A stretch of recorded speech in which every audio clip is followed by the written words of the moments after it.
اعوذ باللہ من الشیطان الرجیم بسم اللہ الرحمن الرحیم۔ محترم مومنین، اعمال شورا کے حوالے سے آپ کی آگاہی کے لیے عرض کرتے ہیں کہ روایات میں جو ہمیں تعلیم دی گئی ہے کہ جہاں تک ممکن ہو انسان کو 10 محرم کا دن، یوم عاشور کا دن جو ہے وہ امام حسین کی یاد میں اور عبادت الہی میں گزارنا چاہیے، چاہے وہ درود شریف پڑھنے سے ہی ہو۔ جب ہم اللہم صلی علی محمد و آل محمد پڑھتے ہیں تو اس میں ذکر خدا بھی ہوتا ہے، ذکر رسول بھی ہوتا ہے اور ذکر آل رسول علیہ السلام بھی ہوتا ہے۔ تو یہ سب کچھ درود شریف میں پایا جاتا ہے، اور اس سے زیادہ آسان طریقہ یاد خدا اور رسول خدا اور نزول رحمت کا اور کچھ نہیں ہو سکتا۔ تو عزیزان گرامی، 10 محرم کو امام حسین کا ذکر کریں، درود شریف پڑھیں، اور اس کے علاوہ اپنا انداز ایک سوگوار انسان کی طرح رکھنا چاہیے۔ آستینیں جو ہیں وہ الٹی رہیں، گریبان جو ہے وہ کھلا رہے، اور جب ایک دوسرے سے ملاقات ہو تو گھر والوں کی خیریت دریافت کرنے کی بجائے یہ جو فکرے ہیں یہ کہیں: اعظم اللہ اجورنا و اجورکم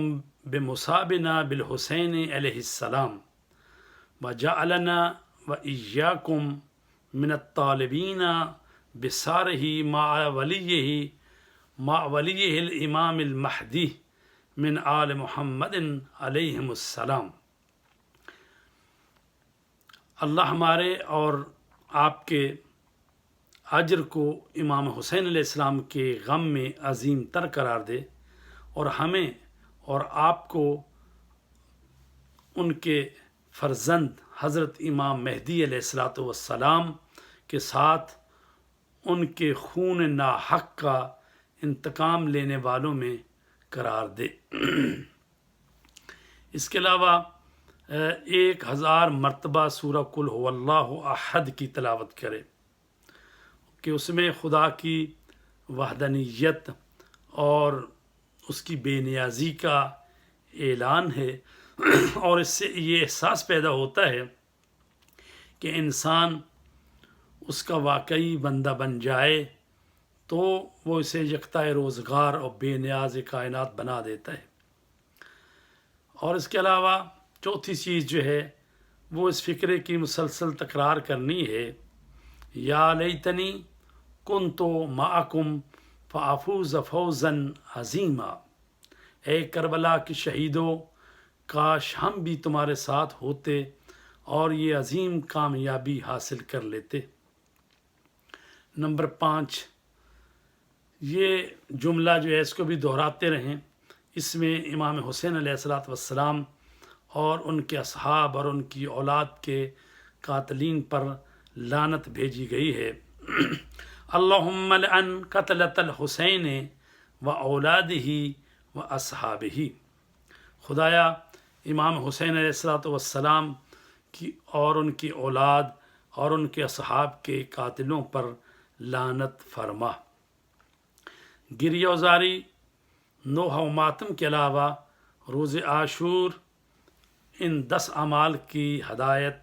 معصومین علیہم السلام کی طرف سے وارد ہوئی ہے، لہٰذا ان کا خیال رکھنا بے حد ضروری ہے تاکہ اظہار رنج و الم کے ساتھ اتباع معصومین علیہم السلام کا حق بھی ادا ہو جائے۔ پہلی چیز کون سی ہے؟ 4 رکعت نماز ادا کرے۔ پہلی رکعت میں سورہ حمد کے بعد سورہ قل یا ایھا الکافرون کی تلاوت کرنی ہے، اور دوسری رکعت میں سورہ حمد کے بعد سورہ قل هو اللہ احد کی تلاوت کرنی ہے۔ تیسری رکعت میں سورہ حمد کے بعد سورہ احزاب 33واں سورہ قرآن مجید کا، اور چوتھی رکعت میں سورہ حمد کے بعد سورہ منافقون یہ پڑھنے ہیں۔ تو یہ نماز 4 رکعت 2 رکعت کر کے پڑھنی ہے، 2 تشہد اور 2 سلام کے ساتھ، اور نیت ہوگی قربتاً اللہ۔ تو روز عاشورہ یہ 4 رکعت نماز پڑھنی ہے۔ اس کے علاوہ 2 رکعت نماز زیارت امام حسین بھی ہے، یعنی گویا کہ 6 رکعت نماز ہو گئی زیارت عاشورہ پڑھ کے جو دعا پڑھی جاتی ہے نماز، تو گویا 4 رکعت وہ نماز اور 2 رکعت یہ نماز، 6 رکعت نماز آپ نے یوم عاشور کو پڑھنی ہے۔ اس کے بعد چوتھی چیز ہے 100 مرتبہ سلام ہے امام عالی مقام پر، اور 5ویں چیز ہے 100 مرتبہ لعنت ہے دشمنان اہل بیت علیہ السلام پر، اور 6ویں چیز ہے قاتلان امام حسین علیہ السلام پر لعنت کرنی ہے۔ 7ویں چیز ہے وہ مختصر دعائے سجدہ ہے کہ جو زیارت عاشورہ جب ہم پڑھتے ہیں تو اس کے آخر میں وہ سجدے کی حالت میں جایا جاتا ہے اور یہ دعا پڑھی جاتی ہے، اللہم لک الحمد حمد الشاکرین لک علی مصابہم، خدایا تیری حمد ہے وہ حمد شکر گزار بندے مصائب میں کیا کرتے، الحمد للہ علی عظیم رضیتی، شکر ہے پروردگار کا اس مصیبت پر بھی، اللہم ارزقنی شفاعت الحسین یوم الورود، خدایا مجھے حسین علیہ السلام کی شفاعت نصیب کر جب تیری بارگاہ میں حاضر ہو جاؤں، وثبت لی قدم صدق عندک مع الحسین و اصحاب الحسین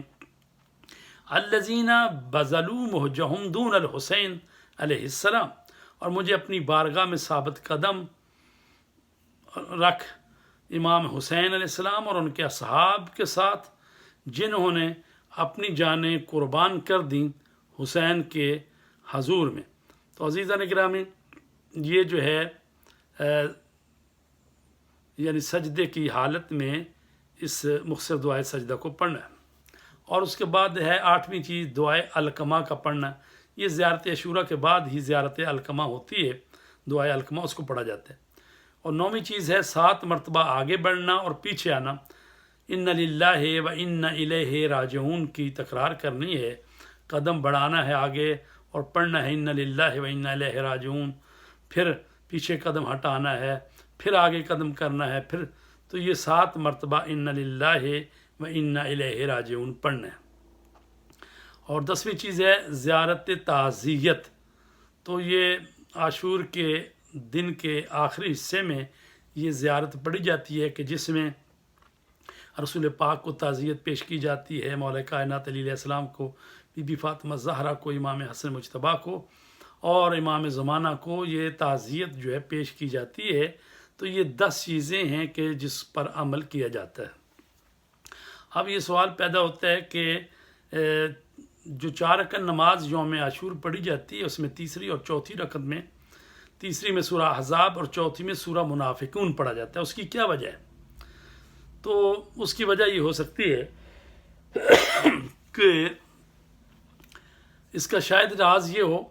کہ رسول اکرم صلی اللہ علیہ وسلم اور ان کی رسول اور ان کی اہل بیت علیہ السلام کی عظمت کا تذکرہ ہے سورہ احزاب میں، اور سورہ منافقون میں ان افراد کی مذمت ہے کہ جن کی زبان پر کلمہ رسالت تھا لیکن ان کے دل کفار کے ساتھ تھے، جو لشکر یزید کا مکمل کردار تھا۔ اس سلسلے میں سورہ احزاب میں جو چیزیں آئی ہیں ان کے متعلق بیان کرتے ہیں کہ سورہ احزاب میں ابتدائی آیت میں سرکار رسول کریم صلی اللہ علیہ وآلہ وسلم کے اصول زندگی کا تذکرہ ہے، اور آیت نمبر 6 میں آپ کی اولویت النبی ہو اول بالمؤمنین من انفسہم کا ذکر ہے، تو آپ کا وہ جو اولا بالتصرف ہونا اور آپ کا مولا و حاکم ہونا، تو اس کا ذکر ہے۔ آیت نمبر 10 سے آیت نمبر 27 تک مسلمانوں کی آزمائش، ان کے ثبات و استقلال اور منافقین کی روش اور ان کی سازشوں کا نقشہ کھینچا گیا۔ آیت نمبر 33 میں اہل بیت اطہار کی طہارت کا اعلان کیا گیا ہے، جس میں فرمایا گیا انما یرید اللہ